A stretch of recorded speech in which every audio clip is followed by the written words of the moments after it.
Assalamualaikum warahmatullahi wabarakatuh. Halo teman-teman, bagaimana kabarnya?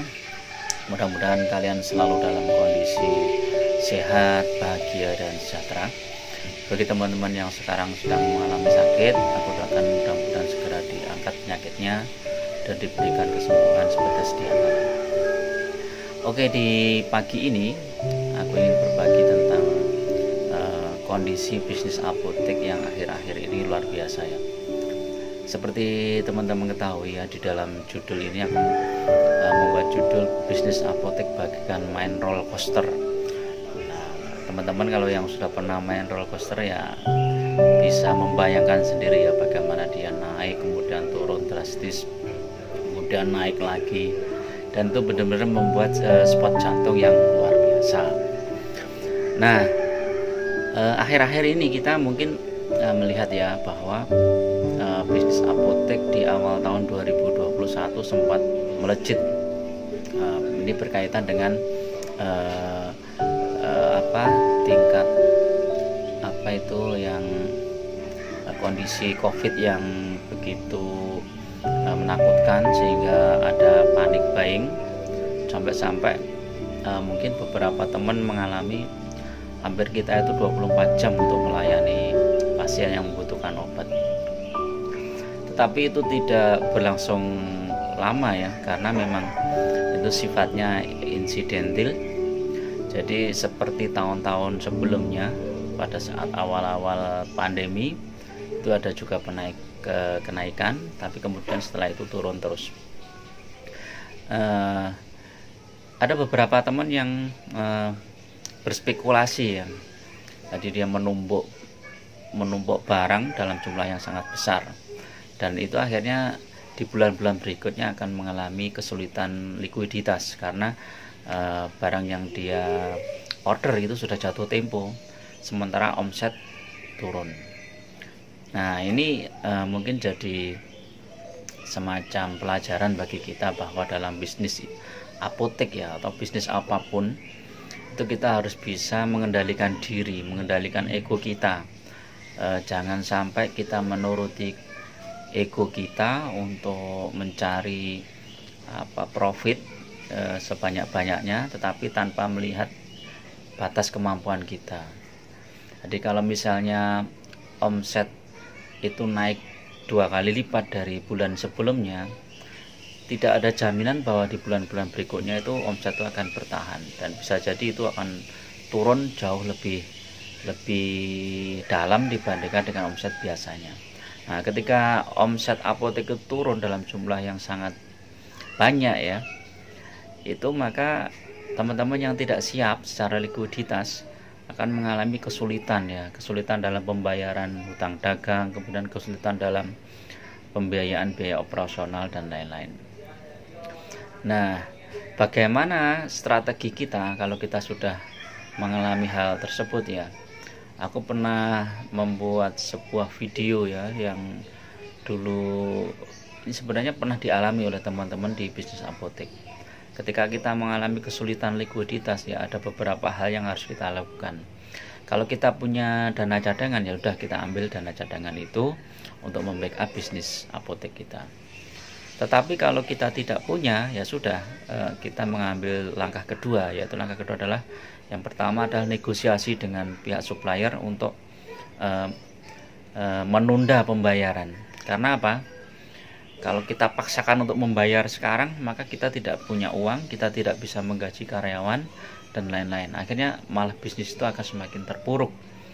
Tetapi kalau kita bisa menunda pembayaran, misalnya yang jatuh tempo bulan ini kita bayar mundur 15 hari atau mundur 2 minggu atau mundur 1 bulan, maka kita masih ada kesempatan untuk mendapatkan omset penjualan di bulan ini gitu.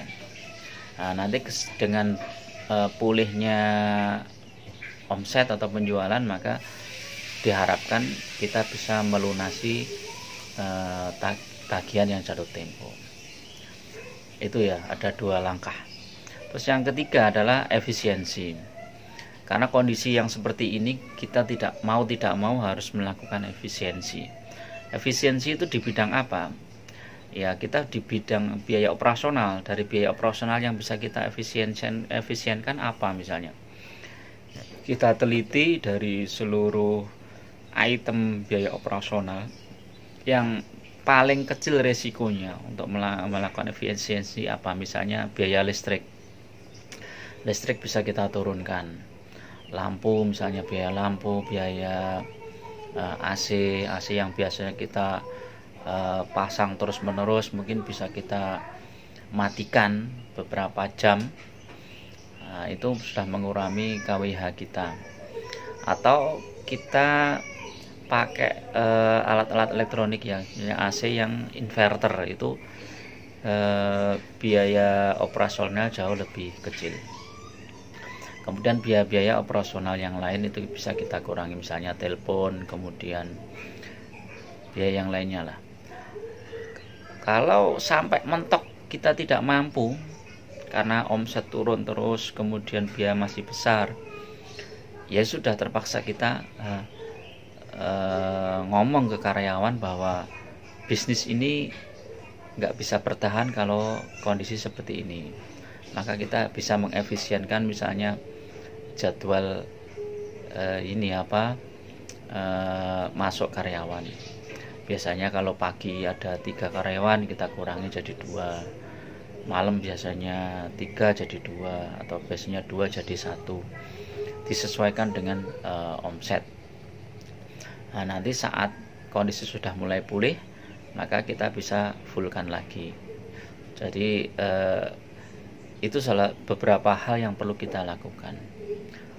Terus ada dalam kondisi yang seperti ini ya, ini kan omset turun sudah agak banyak ya.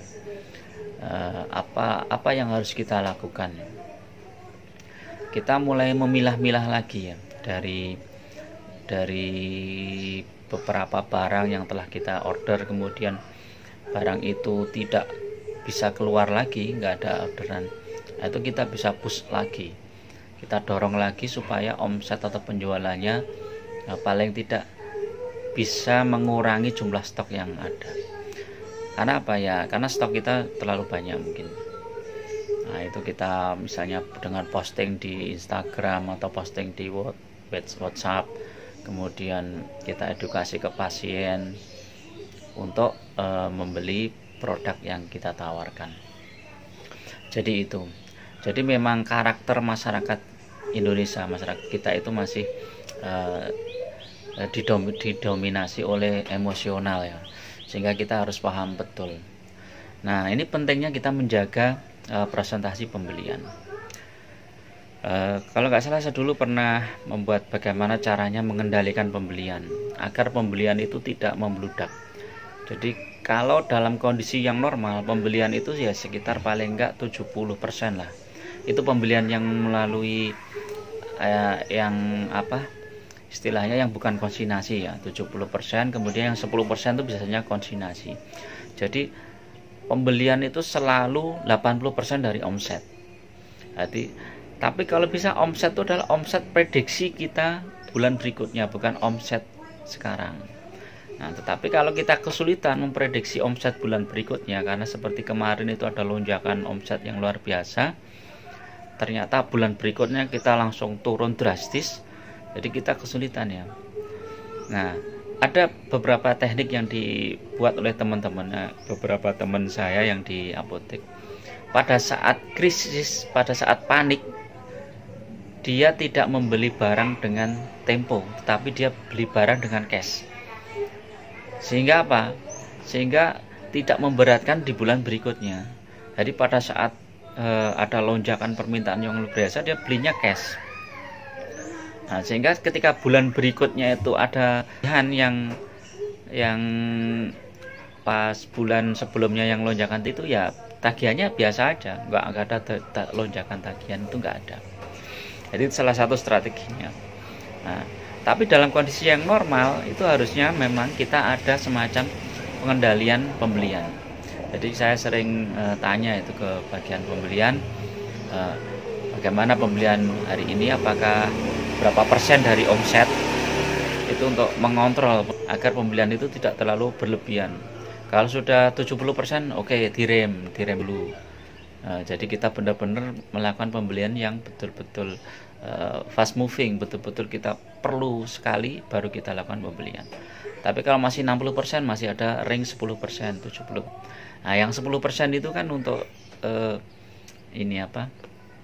Konsignasi itu biasanya sekitar 10% lah. Tapi tiap apotek itu berbeda-beda, tiap bisnis berbeda-beda, disesuaikan. Makanya ketika kita pakai program komputer, kita lebih mudah untuk menyeleksi ya. Ini barang-barang konsignasi itu saya sebulan sekian juta, yang non konsignasi sekian.